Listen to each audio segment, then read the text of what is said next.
Capítulo 20. Cuando los calurosos y agitados días de agosto llegaban a su fin, el bombardeo cesó repentinamente. Cayó sobre la ciudad una impresionante quietud.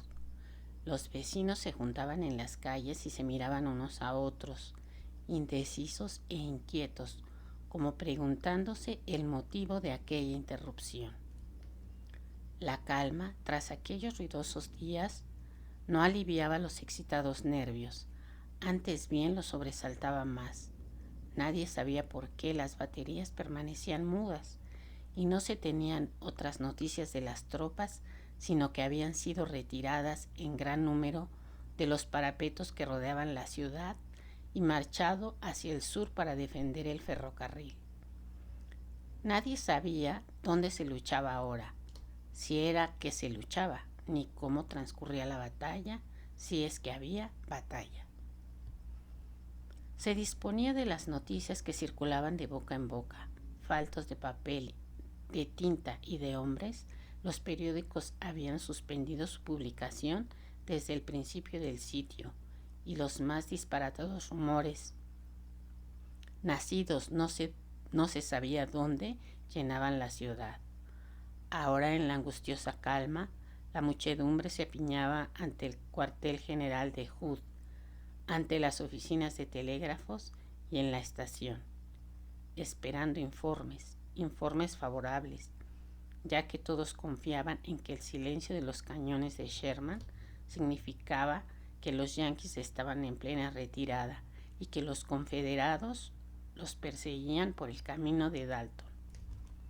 Pero no llegaban noticias, los hilos telegráficos callaban, no venían trenes por la única línea que se poseía y el servicio de correo se hallaba interrumpido. Aquel final de verano, caluroso, polvoriento, sofocante, añadía su seco ahogo a la angustia de los cansados corazones. Scarlett procuraba conservar un semblante sereno, pero anhelaba noticias de Tara y le parecía que hacía una eternidad que había comenzado el sitio. Era como si siempre hubiera vivido con el tronar del cañón en sus oídos hasta que sobrevino aquella siniestra quietud. Sin embargo, solo hacía 30 días que comenzara el asedio. 30 días de sitio. La ciudad rodeada de trincheras de tierra rojiza, el monótono, incansable fragor de las baterías, las largas filas de ambulancias y carretas de bueyes que caminaban hacia los hospitales goteando sangre sobre el polvo, las brigadas de sepultureros abrumados de trabajo, constantemente atareados en enterrar hombres apenas fríos, arrojándolos de cualquier modo en inacabables hileras de fosas a flor de tierra. Solo 30 días. Y solo 4 meses desde que los yanquis avanzaron hacia el sur de Dalton. Solo 4 meses. Le parecía a Scarlett, mirando hacia atrás y evocando aquel remoto día, que esto había sucedido en otra vida. Oh, no, no podía ser 4 meses. Tenía que haber transcurrido toda una vida.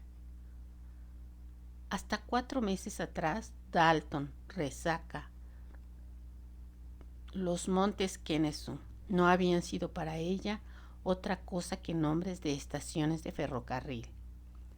Ahora significaban batallas desesperadas, batallas libradas en vano mientras Johnston retrocedía hacia Atlanta, y ahora Peachtree Creek, Decatur, Ezra Church, Utoy Creek no eran ya bonitos nombres de bonitos lugares. Nunca volvería Scarlett a pensar en ellos como alegres puntos llenos de acogedores amigos, como verdes parajes donde se merendaba con arrogantes oficiales, sentados en las blandas márgenes de lentos arroyos. Aquellos nombres significaban combates también, y las verdes hierbas donde ella se sentara habían sido holladas y ajadas por las ruedas de los cañones, pisoteadas por frenéticos pies cuando las bayonetas se enzarzaban con otras bayonetas, sembrando el césped de cuerpos moribundos. Los perezosos arroyos iban ahora más rojos que los hubiera podido nunca hacer la tierra rojiza de Georgia. Se decía que Peachtree Creek se había vuelto de color carmesí después que los yanquis lo cruzaron. Peachtree Creek, Decatur, Ezra Church, Utoy Creek no volverían a ser jamás nombres de lugares. Eran nombres de tumbas donde estaban enterrados amigos suyos, nombres de espesas arboledas y de breñales donde yacían cuerpos insepultos, nombres de los 4 extremos de Atlanta, cuyo paso intentara forzar Sherman, donde los hombres de Hood se habían batido rechazándole.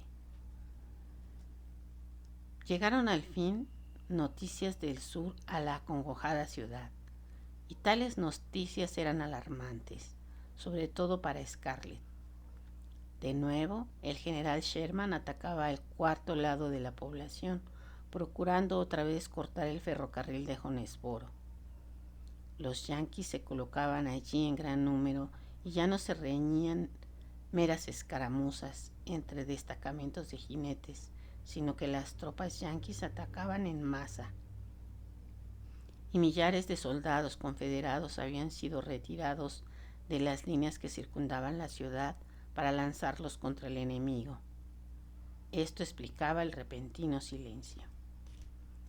¿Por qué atacan Jonesboro?, pensaba Scarlett, sintiendo atemorizarse su corazón al pensamiento de la cercanía de Tara al frente.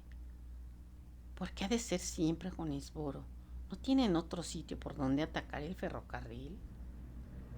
Hacía una semana que no tenía noticias de su casa, y la última breve nota que Gerald había aumentado sus temores.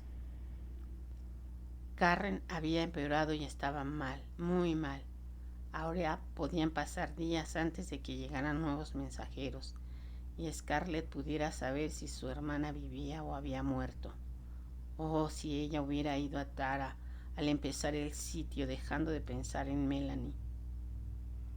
Se luchaba en Jonesboro y esto Atlanta lo sabía muy bien, pero se ignoraba cómo transcurría la lucha y los más locos rumores torturaban la población.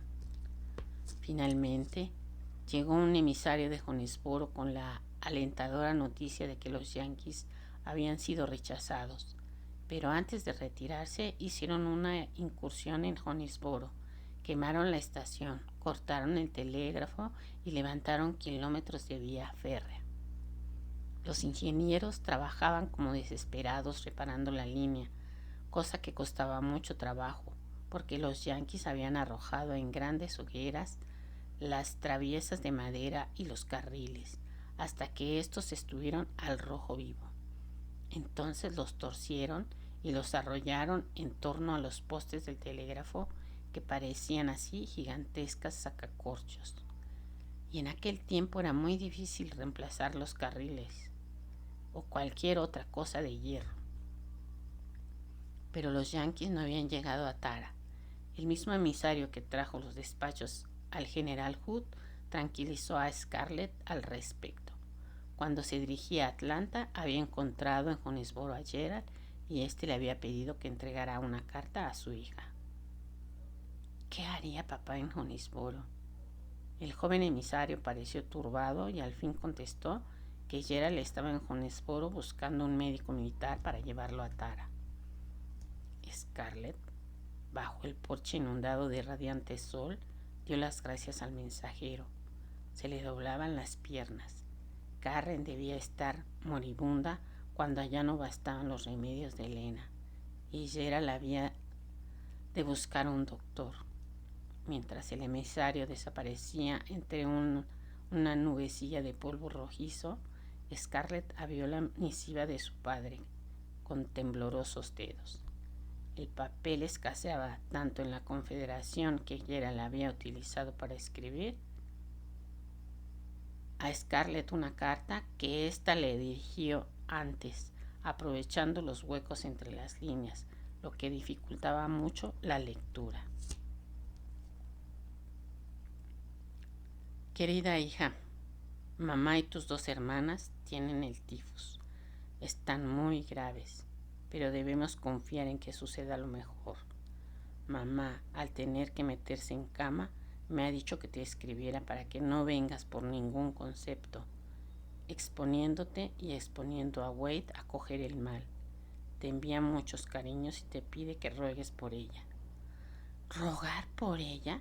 Scarlett subió las escaleras corriendo. Entró en su alcoba, se arrodilló junto al lecho y lloró como nunca había orado antes. Nada de rosarios en regla, sino una repetición continuada de las mismas palabras.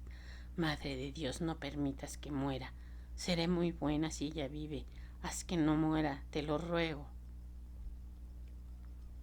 Durante la siguiente semana, Scarlett vagó por la casa como un animal herido, esperando noticias, estremeciéndose cada vez que sentía los cascos de un caballo precipitándose al piso bajo por la oscura escalera, cuando, durante las noches, los soldados iban a llamar a la puerta, pero ninguna noticia de Tara.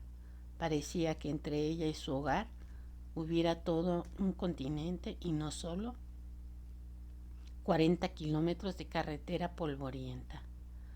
Los correos estaban interrumpidos y nadie sabía qué hacían los confederados ni qué iban a hacer los yanquis. Nadie sabía nada, salvo que miles de soldados grises y azules estaban luchando en algún punto entre Atlanta y Jonesboro.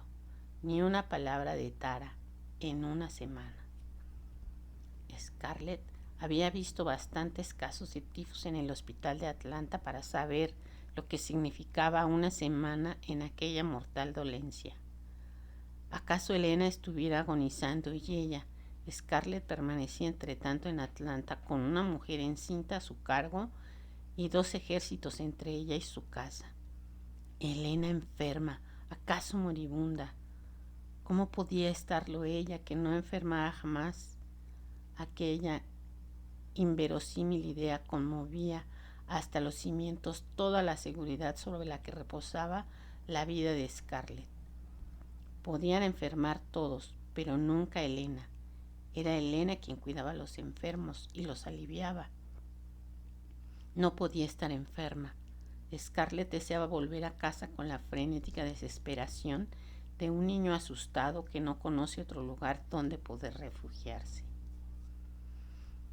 Su casa, la blanca casa con ondulantes cortinas blancas en las ventanas, la espesa hierba sobre la que revoloteaban las abejas en el prado, el negrito instalado en la escalera, espantando los pavos y patos que amenazaban los lechos de flores, los serenos campos rojizos y los kilómetros de algodón que blanqueaba bajo el sol. Su casa. Si hubiera ido a casa al principio del asedio, cuando todos huían, incluso podía haberse llevado a Melanie con ella, tantas semanas atrás. Maldita Melanie, pensó 1000 veces. ¿Por qué no se iría a Macon con tía Pitty? Lo justo es que se fuera con sus parientes de verdad y no conmigo. Yo no soy de su sangre. ¿Por qué se empeña con tanta insistencia en pensar sobre mí? ¿Por qué se empeña con tanta insistencia en pensar sobre mí? Si ella se hubiese ido a Macon, yo podría haber ido a casa con mamá. Y aún ahora tendría una posibilidad de ir a casa, a pesar de los yanquis, si no fuera por ese niño de Melanie. El general Hood es muy amable y creo que podría obtener de él una escolta para pasar a través de las líneas. Pero tengo que esperar a ese niño. Oh, madre, no mueras. ¿Por qué no llega de una vez ese chiquillo? Voy a ver hoy al doctor May para preguntarle si hay algún medio de acelerar el parto, para que yo pueda irme a casa. Si consigo una escolta, el doctor May dice que mi cuñada va a pasar un mal rato. Dios mío, ¿y si se muere? Melanie muerta, ¿Y Ashley? No, no debo pensar en eso, no está bien. Pero Ashley, no, es inútil pensar en eso porque probablemente ha muerto también. ¿Y si me hizo prometer que me ocuparía de Melanie? Solo si yo no la cuido y ella se muere y Ashley vive todavía. No, no debo pensar en eso. Es pecado y he prometido a Dios ser buena ahora, si Él hace que no muera mi madre. Si siquiera llegase pronto el niño, si yo pudiera salir de aquí, irme a casa, estar en cualquier sitio menos aquí.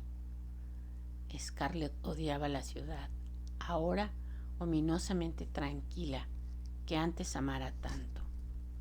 Atlanta no era el lugar alegre, locamente alegre que tanto le placiera. Era un sitio odioso, semejante a una ciudad apestada, tan quieta, tan horriblemente quieta desde el estruendo del sitio. Antes había cierto interés en el fragor y el peligro del cañoneo, pero solo ahora había horror en la calma que lo siguió. La ciudad parecía embrujada, embrujada por el terror, la incertidumbre y el recuerdo. Los rostros de la gente estaban contraídos y en los de los soldados Scarlett veía una expresión análoga a la de los corredores esforzándose en el último tramo de una carrera que ya consideran perdida. Llegó el último día de agosto y con él firmes rumores de que la batalla más dura después de la de Atlanta estaba desarrollándose en un lugar cercano al sur. Atlanta, en espera de noticias del desarrollo de la lucha, procuraba reír y bromear. Todos comprendían ahora lo que sabían los soldados 2 semanas atrás, que Atlanta defendía su último baluarte, que si perdía el ferrocarril, Atlanta estaba perdida. La mañana del 1 de septiembre, Scarlett despertó con una angustiosa impresión de terror, un terror que se había fijado en ella la noche antes al acostarse. Pensó, soñolienta aún, ¿qué era lo que me inquietaba cuando me acosté anoche? Ah, ya, la batalla. Había una batalla ayer no sé dónde. ¿Quién ganará? Se sentó apresuradamente en el lecho, restregándose los ojos, y su abrumado corazón sintió de nuevo todo el peso de su inquietud del día antes. Aún en aquella temprana hora matutina, el calor era ya sofocante y prometía un mediodía de deslumbrante cielo azul y de implacable sol. La calle estaba silenciosa. Ningún carro la recorría. Ninguna tropa levantaba el polvo rojizo con sus pisadas. No sonaban perezosas voces de negros en las cocinas de la vecindad, ni agradable rumor de almuerzos preparados, porque todos los vecinos, excepto las señoras Maid y Merriweather, se habían refugiado en Macon. Ningún rumor podía venir de aquellas casas. Más allá, la parte comercial de la calle carecía de movimiento también, y muchos de los almacenes y tiendas estaban cerrados, mientras sus dueños y dependientes se hallaban en las trincheras con un fusil en la mano. Aquella calma le pareció más siniestra aún que la de las otras mañanas de la semana anterior, tan ominosamente silenciosa. Se levantó de la cama a toda prisa, sin los desperezos y encogimientos habituales, y se dirigió a la ventana, esperando ver el rostro de algún vecino o cualquier otra imagen alentadora. Pero la calle estaba desierta. Notó que las hojas de los árboles eran aún de un oscuro verdor, pero estaban secas y cubiertas de una espesa capa de polvo rojo, y también observó que las abandonadas flores del jardín eran ajadas y marchitas. Mientras miraba por la ventana, llegó a sus oídos un sonido lejano, débil y sordo como el primer distante trueno de una tormenta que se aproximara. Lluvia, pensó en el primer momento, y su espíritu campesino al fin añadió, Ya nos hacía falta, pero tras un instante de atención se dijo: ¿lluvia? No, nada de lluvia, cañonazos. Con el corazón palpitante se asomó a la ventana, procurando percibir de qué lado llegaba el lejano estruendo. Pero sonaba tan remoto que por un instante no supo acertar, e imploró: haz que suene por Marietta, señor, o por Decatur o por Peachtree Creek, pero no por el sur, no por el sur. Se asió con fuerza a la barandilla de la ventana y aguzó el oído. El rumor parecía sonar más recio y venía del sur. Cañoneo al sur, donde estaba Jonesboro, Tara y Helena. ¿Acaso los yanquis estaban en Tara en aquel momento? Volvió a escuchar, pero la sangre se agolpaba a sus oídos, impidiéndole percibir el distante tronar. No, no podían estar aún en Jonesboro. De ser así, el cañón sonaría más débil, menos claro, pero debían estar lo menos 16 kilómetros al sur, hacia Jonesboro, probablemente cerca de la pequeña localidad de Rugg y Ready. Y Jonesboro solo estaba a 16 kilómetros más abajo de Rugg Ready. El cañón al sur podía significar el tañido fúnebre que señalaba la hora de la caída de Atlanta, pero para Scarlett, inquieta por su madre, luchar más al sur solo significaba luchar más cerca de Tara. Comenzó a pasear por la alcoba, retorciéndose las manos y pensando por primera vez en la posibilidad de una derrota de los confederados, con todo lo que eso implicaba para ella. La idea de los miles de hombres de Sherman acercándose a Tara le hizo sentir todo el terror de la guerra, es decir, lo que no consiguieran hasta entonces los cañonazos del sitio, que hacían trepidar los cristales, las privaciones de ropa y alimento y las interminables hileras de moribundos. El ejército de Sherman a pocos kilómetros de Tara, aún de ser derrotados, cabía que los yanquis se retiraran por el camino de Tara, y Gerald no podría huir con 3 mujeres enfermas. Si siquiera estuviese ella allí, no importarían los yanquis tanto. Mientras pisaba el suelo con los pies descalzos, el camisón se le envolvía en las piernas, le entorpecía. Quería estar en casa, cerca de Helena. Oyó venir de la cocina el ruido de la porcelana en que Prissy preparaba el desayuno. No sentía la voz de Betsy. La de Prissy, aguda y melancólica, se elevó cantando. Solo unos pocos días de soportar la carga. Aquel son impresionó a Scarlett. Su tristeza la espantó y entonces se envolvió en un chal y bajando al vestíbulo precipitadamente gritó, acercándose a la parte posterior de la casa: «No cantes eso, Prissy». Oyó un áspero «Bien, señora». Respiró profundamente, sintiéndose avergonzada de sí misma. ¿Y Betsy? No sé, no ha venido. Scarlett se dirigió al dormitorio de Melanie y abrió un poco la puerta para mirar. Melanie yacía en el lecho con un camisón de noche, los ojos cerrados y rodeados de un círculo oscuro. Hinchado su rostro de forma de corazón, su delgado cuerpo deformado y feo. Scarlett, maligna, lamentó que Ashley no pudiera verla así ahora. Estaba más desagradable que cualquier otra mujer encinta que ella hubiera conocido, que ella hubiera visto. Mientras la miraba, Melanie abrió los ojos y una leve y afectuosa sonrisa iluminó su rostro. «Entra», dijo, volviéndose fatigosamente de lado. «Estoy despierta y pensando desde que salió el sol. Y quería preguntarte una cosa, Scarlett». Scarlett entró en el dormitorio y se sentó en el lecho iluminado por un sol deslumbrante. Melanie extendió la mano y oprimió la de Scarlett con un apretón cariñoso y confiado. «Querida», dijo, «estoy inquieta por los cañonazos. Suenan hacia Jonesboro, ¿no?» Scarlett emitió un gruñido confirmativo, sintiendo que el corazón le latía más deprisa al acudir a su mente el anterior pensamiento. Sé que estás disgustada. La última semana, cuando supiste lo de tu madre, te hubieras ido a Tara de no ser por mí, ¿verdad? Sí, dijo Scarlett secamente.